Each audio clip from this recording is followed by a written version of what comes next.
Iraq leaves efforts to negotiate a ceasefire in Gaza under renewed strain. So let's talk first of all to Dr. Sultan Barakat. He's a professor of public policy at Qatar's foundation, Hamad bin Khalifa University. Thank you so much for being here on the programme. Give me an idea of the reaction there's been in Qatar to this news. Well, as you know, I'm now actually in New York in the United Kingdom, but I'm following the news and the reaction that's coming out from the region. It's one of shock. It's probably the most dangerous turn of events. And what is really dangerous about it is that Netanyahu, who must have taken the ultimate decision to authorize the assassination, was fully aware that he's doing it on Iranian territory. He's infringing on their sovereignty. He should, in principle, expect twice the reaction that Iran put back in April. But clearly, from the fact that he's gone ahead with this decision, he is no longer deterred with what Iran has to spring out onto Israel. He feels emboldened by the way the United States came to his rescue back in April, and today the way Austin has reassured Israel that the United States will come to their protection.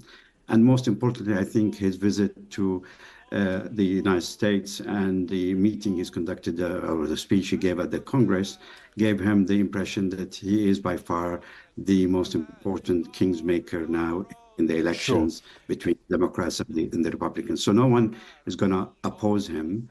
And that has given him the courage to go as far as poking the Iranians right at their capital. Can I ask you about your analysis on the impact on the negotiations for a ceasefire deal, hostage releases, because he was a principal character in that, wasn't he? Of course. I mean, the impact is going to be devastating. I think it has probably brought to an end any possibility of releasing the captives through negotiations. Haniyeh was by far one of the most moderate amongst the Hamas setup. He is a political representative. Before Haniyeh, back in January, Israel also assassinated his deputy, Saleh al-Arwawi. And now there is really a major vacuum on the political side of the movement, who were calling for the release of the captives. They are the people who are trying to get the fighters on the ground. Sorry to dive in, but you started that answer by saying that you thought this ends any hope of a hostage release deal. You're convinced of that. You don't think perhaps it pauses, it's another difficulty, but eventually they'll resume those discussions. You think this ends it, do you? It's very difficult to see how it's going to start again. It's not normal that one assassinates his counterpart in a negotiation. Haniyeh is the equivalent of Netanyahu in this context. So if Israel was interested in a political outcome and genuinely had the will to negotiate, the last person they would think of assassinating would be Haniyeh.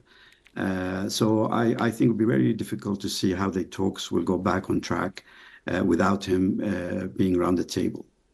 A final thought, because it is very early hours since the events overnight, but in terms of a replacement, do you see a possibility of perhaps a more extreme person taking over in that position eventually?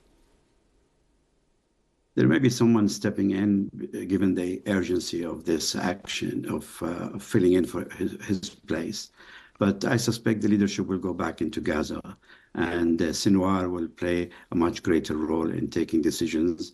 And with him being on the ground, those decisions will be really a matter of survival now that the political horizon, if you like, has been dealt this very major blow. Dr. Barakat, we have to leave it there, but thank you for